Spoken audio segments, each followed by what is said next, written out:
All right, what's up, guys? I'm here with Tom, and he's one of our students here. Been doing very good. He's a white belt currently. How long have you been training? 7 months now. 7 months? 7 months. And we're just talking a little bit about, what he was going through mentally in the beginning, and then how it's helped him even at his job. It's weird looking. I got to look at the camera over here. I want to look over here. It makes my eyes look like I'm not focused.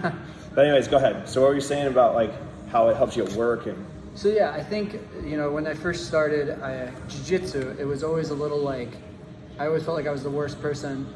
I was the worst person doing this. I was so bad. You fail all the time. But the thing is too, I have to remind myself, and I tell other people now who are first starting, the only people who expect you to be the best or to get this every time, you're the only one who expects you to win every roll or succeed. And it's okay that you don't. For the first couple months, it's always about, for me at least, with jiu-jitsu, it's a lot about learning. And at my work, there are times where I get frustrated. I work in science, and science is a lot of times can you say what you do? No, I design molecular tools, and that is a lot of times of trouble and error. So I design stuff to improve cellular imaging, or if you want to identify a particular type of cell. But this is a lot of troubleshooting. 99% of the data I generate is it's failure. You're gonna fail a lot, and then eventually you'll make progress. But you have to have patience with this, because if you go in every day thinking, okay, I'm going to achieve something, and it doesn't work, you're gonna get really upset real fast. But if you give yourself that space to accept the fact that you're going to have to learn, and you're gonna have to have patience, then progress comes so much easier. And for me, and that very much, taking those lessons kind of from the mat, where the first couple months it was I'm just getting my ass handed to me. I hope I'm allowed to say that. No, you're fine. You're fine. It handed me every time, and eventually there was a day where it was oh, actually I do know how to do this. Actually, I've been here before, and kind of taking those lessons at work. I'll work on one particular type of tool, but then I go into something else. I'm starting a new project actually that's completely different. It's something I've never done. But taking the lessons I've learned from the previous projects or even here and kind of going okay, I need to dedicate enough time to really not just practice the moves, but understand exactly what I'm doing and why. I think you can watch a million videos on how to do something, but in class you always go over the details, explaining exactly why, not just how something is done, but why it's done. And when you actually really make sure you understand those themes, it's so much easier to make that progress. But you have to give yourself that time and space. But I want to talk about you had the negative thoughts in the beginning. What were you saying to yourself in the beginning? It was pretty surprising to me, how that I'm just the worst person at this. No one has ever been as bad at jiu-jitsu as I am. Those were thoughts. Yeah, of course. I'm the worst person at this. I was the newest person on the mat. That's crazy. And every time I would see someone else who I thought would I was all right, maybe they're roughly my size or smaller, I was immediately humbled. It didn't matter. And but that again, I think that's one thing I really love about jiu-jitsu is that it's a masterclass of being humble. You can't judge anyone just by how they look, the sex, the weight, the height. When you roll with someone without a gi, I always act as if they're a black belt because I have no idea where they are, and it doesn't matter to me what they look like. No gi, they can surprise you. Yeah, they exactly. Don't know what they're wearing. Even with a gi too, it's I have learned there's a big difference between someone with a white belt. Even between white belts, I've noticed there's a huge difference. And so for me, it's a matter of showing everyone the same level of respect. And also, it's funny, whenever I'm with someone brand new now and they're struggling, I usually am pretty good at, I always try to be it's okay if you're not getting this, it's fine. I've been there. How'd you get over that negative thinking? I think for me it was, sorry, I need a second to think about this actually. It's okay. So I'm going to tie a little, Dude, we're going to start a podcast. Tom's going to be on all the time. So I've done a lot of bike trips. I like to do long distance bike trips. Tell them how far you did a bike trip for. So I've done across the United States. I've done Seattle to Boston. I've gone down the East Coast, and a couple years ago I did across Australia. That's crazy. And if you look at a map, after the first day of biking, you have made a shit difference. You haven't moved at all. And after a week, you've barely gone anywhere. But after 2 weeks, you can start seeing that. And I always have to remind myself 2 weeks of riding your bike. Yeah, and we're talking like, 60 That's to 80 crazy. miles a day. You're camping on the side of the road. 60 to 80 miles a day. Your butt is so sore. Dude, that'd be the worst part to me. So is the butt part. Yeah, it's like, unpleasant. I went through, one time I had a bicycle, I went through like, I'm not kidding, like 7 different seats. And I kept bringing them back to the store. And just like getting new seats. Because it's just like, Because they're just so uncomfortable. It is, and like it takes a lot of work to find one that you actually like, and especially because like if you're biking every day, you're gonna get blisters. If you're not showering, it's gonna get so bad. And the whole the thing, mental part though of the progress aspect. Yeah. Like you can have like there were some days where it was like I had such bad headwinds. I remember one day I had huge headwinds. So that's wind coming at you. It's making it harder. It's like biking in sand. A lot of my friends are always like, it can't be that bad. And then when I've done brutal. it, when they've faced headwinds, they're always like, no, my bike's breaking. I'm like, no, it's that effing wind. But you'll have terrible winds. You'll be poured on. You're sleeping in the cold. And guess what? The next day you got to get up and do it all over again.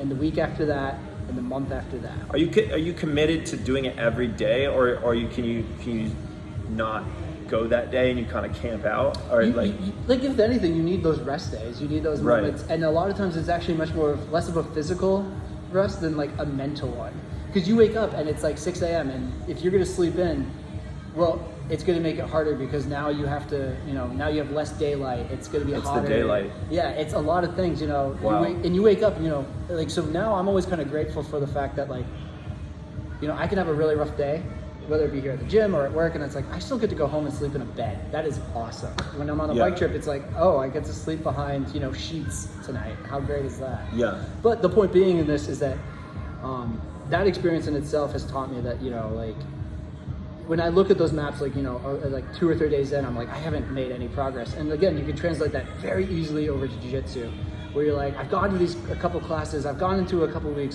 Why am I not seeing any progress? But then one day, when you just kind of go like, okay, fine, I'm just gonna keep at this, put my head down and keep going, there will be a day where you will look back and go like, holy shit, I didn't realize how far I've come. And that could be when you're rolling with someone else who's brand new, or you could be rolling with someone who you were like enemies with. You're like, oh, that's like a rival. That's the person I need to get that person to tap. You have enemies in the gym? No, not enemies, just people that I'm like, it's like a rival. Yeah, like a I'm rival. like, someone who started the same time with me, or someone who I'm like, I'm looking out for you, Dan. No. Yeah. No, Dan Bean? Darwin. Oh, Dana Darwin. He's so good. He beats me all the time, and I'm like, He's very athletic. yeah. He's very athletic. And I think he wrestled a little bit too. Did he not? I have no idea. Yeah, I wouldn't be surprised. He has some wrestling experience. Well, like he's someone who I really enjoy like training with, because at the end of every class he's always like super happy and optimistic, and I can't speak for him internally, but sometimes I'm like, my soul will be crushed, and I'm like, but I see him and he's just like, how do you overcome that? For me, again, sometimes it just needs a minute, and I need to remind myself that no one in the gym expects me to be the best. No one expects me to make progress, but no one expects me to like achieve and tap everyone. Everyone expects me though to keep trying, and that's all I can really do. And that sometimes means just reminding myself to like take a minute. And again, it goes back to this whole like being humble thing and reminding yourself like you have to be patient. Yeah. I didn't start walking until I was 3 years old. And if I just gave up the first time I fell, I would never be fucking walking. It's amazing how easy patience babies have for something like that. And yet as adults, we just instantly are like, I've been in 2 classes, why am I not a black belt yet? And I think people are very impatient. Yeah, and I think so for me, super impatient. Yeah, so like again, it always goes back to this like being willing to fail, and I have to remind myself, even 7 months in now, I still struggle with this idea of like, why aren't I better? And it's a little like, it's tough to, what is better though? See, that's hard. How do you measure that? And that's a big question. And I think in the end, that comes down to more of not necessarily a personal, like your personal metrics. Like, oh fuck, I actually have. So I have a bracelet that, all right, sorry, I'm gonna go on a tangent. Go get the bracelet.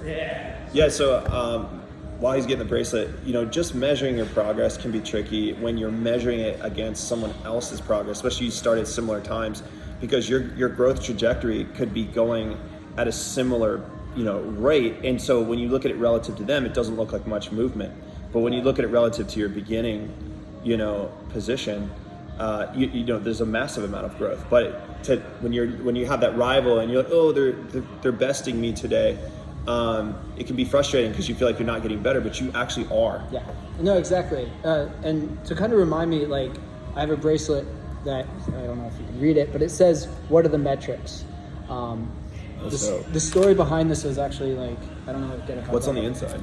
It's just a coin, something that my mom wanted to pick, just saying, like, you know, really try to establish, like, dude, this is awesome. foundation. Dude, it says, remember the goal, lay another brick, build it to last. Dude, that's amazing. So, like, That's amazing. so for me, like, you know, Foundations, like build bricks. Yeah, so we expect Build bricks, not sticks. Exactly. Like, we expect, like, progress to be, like, so solid, so quick, so fast, and it's like, no. Progress sometimes takes incredibly slow, but when you do it slow, when you take that time, you can really build something to last. You can't move, you know, if you move fast, you can break things, and that's not always how it works. Yeah. And, like, for me, I actually came up with this. I always feel like I'm bragging when I tell this story, but I tell this story from a very personal thing, is that I wanted to run a marathon one day. I wasn't doing a race, it was just by myself. You want to run a marathon? No, I wanted to run a marathon. You know, but it was nothing official, it was just on my own. Yeah. And I was going to do it. So my plan was to wake up early, you know, run a marathon, go home, shower, go to work, and everything. And I ran 17 and a half miles, and I was doing, like, you know, 850 or something pace. That's a lot, dude. And I just couldn't do it. After 17 and a half miles, I went home, and I just had to stop. I wasn't going to get finished. I went home, showered, and then went to work. And I was a little, like, and I just was, like, wow, crushed. I was so disappointed in myself. I was, like, so that you didn't do more? That I couldn't finish. That you didn't finish? That I didn't finish a fucking marathon before work. Like, who the hell, like, sets this standard for themselves and goes, like, oh, this is achievable? And, like, for me, it was a little, like... And then go to work. Yeah, it was so stupid. And it was, like...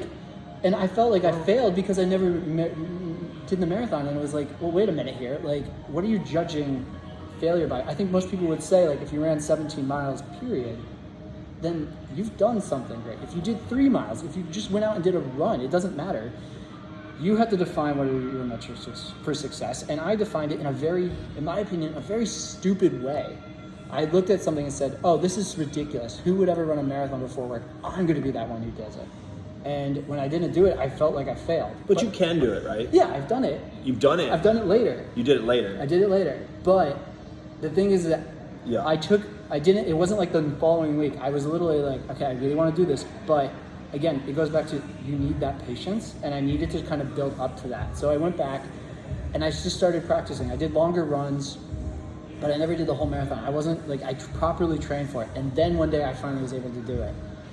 But the thing is that in that moment, when I only got 17 miles, I felt like I had disappointed myself. Like, I was never, and it was stupid, because who the fuck judges themselves by this metric? It's like you're holding yourself to that standard, and when you're not able to meet it, you're getting, like, hyper negative. And so I think when you come to, like, a class like this, your first goal is always like, I got to tap people.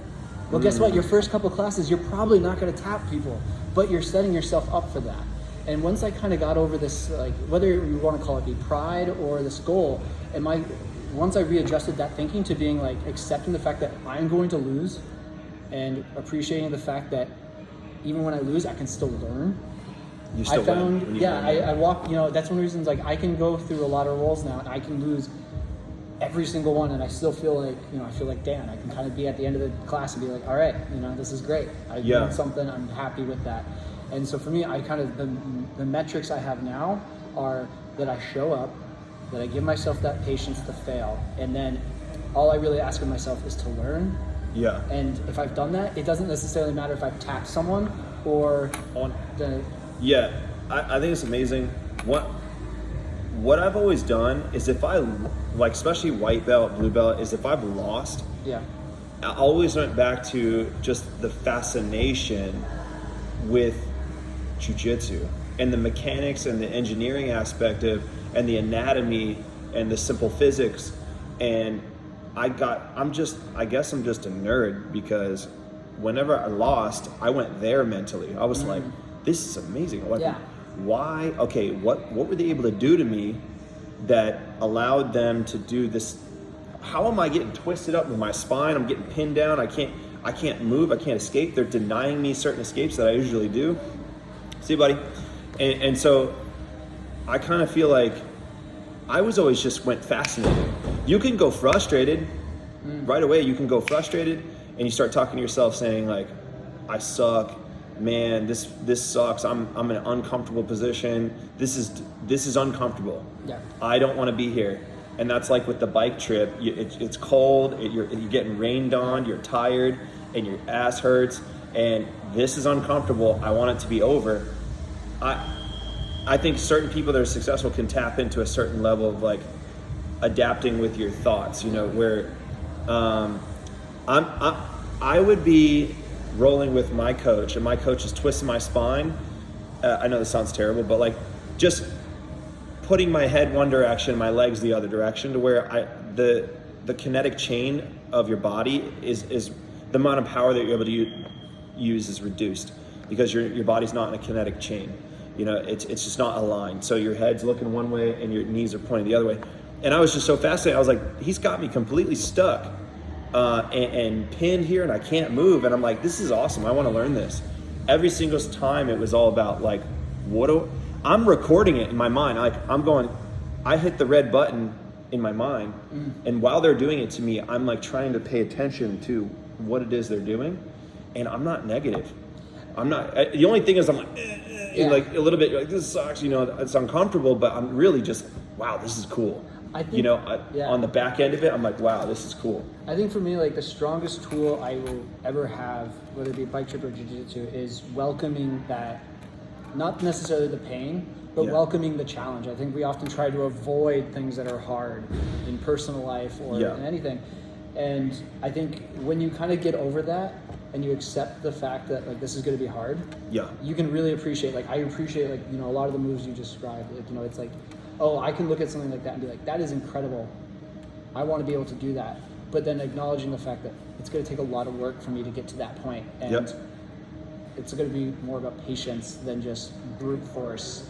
And so, I guess for me, like at the end of the day, it really comes down to remaining patient with yourself and giving yourself that chance to fail. It is okay to not be the best and not to succeed every time. Because again, it depends on what are your metrics. What are you trying to measure success by?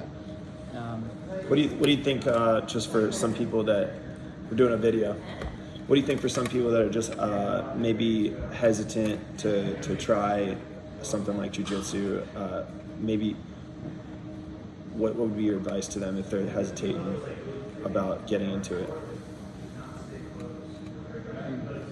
When you first were thinking about going, were there some things that maybe you felt a little bit of anxiety towards starting, or like, oh, what if it's like this? What if it's? I think I was afraid of embarrassing myself, and I think that is, you know, I feel like that's a real fear a lot of people have. And yet it's funny, I've never felt like anyone was embarrassed on my behalf. Like I don't think anyone ever looked at my rolls and were like, oh, that's so bad. Because everyone understands that you're still learning, and it's just a matter of progress. There've been times where it's like, oh, I've done a really stupid mistake and I'm embarrassed for me. But like, you know, I think people often worry so much about like what others are thinking, and in the end, I feel like, at least here, I don't feel like anyone thinks anything negative of me other than just nothing, because either they think like, hey, that was a great roll with him, or anything. And so if you break down embarrassment, right? Embarrassment is the loss of face in front of people. And almost like, what do we picture when we picture embarrassment? We picture like people like looking at us with this critical eye and like, ugh, you know, just like, like, you know, kind of like, oh, this guy sucks, you know, like, and that's just not real. That's just not, I mean, everyone sucked in the beginning, so we all know what it's like. And if you're putting in the time and you're coming to train, people don't care. They're so focused on their own thing, you know, that everybody's encouraging. You know, they're like, dude, nice job, you're getting in, you know, you're getting after it. So again, like I think it goes down to like the only people who expect you to succeed at first is yourself, and it depends on how you define what is success. But I mean, I agree. I think you know, I was hesitant to get into it because I thought like, you know, oh, I'm like this athletic, I should be this good. And then it's like, no, I definitely am not. But once you kind of get over this, and that's where it was the mindset of like, I'm so bad at this, I'm the worst. And once you kind of get over this like pride thing where it's like, okay, give myself that space to fail and accept like, hey, I need to improvement and just keep devoting that time and effort. It was amazing how much easier it was and how much more I enjoyed it too. It didn't feel as much as like an exercise as like, You got to get to the point where you enjoy it. yeah, you know, again, it's about accepting the challenge. And once you do, It's a journey. yeah, I really loved it. Dude, So, hey, thank you so much. Yeah. Appreciate it, man. Yeah. Awesome. All right, guys. You heard it from Tom. And what do you do again? I'm a molecular biologist. I design molecular tools. Design molecular tools, And I'm bro. a white belt. Super smart. So- All right, guys. Take care. See ya.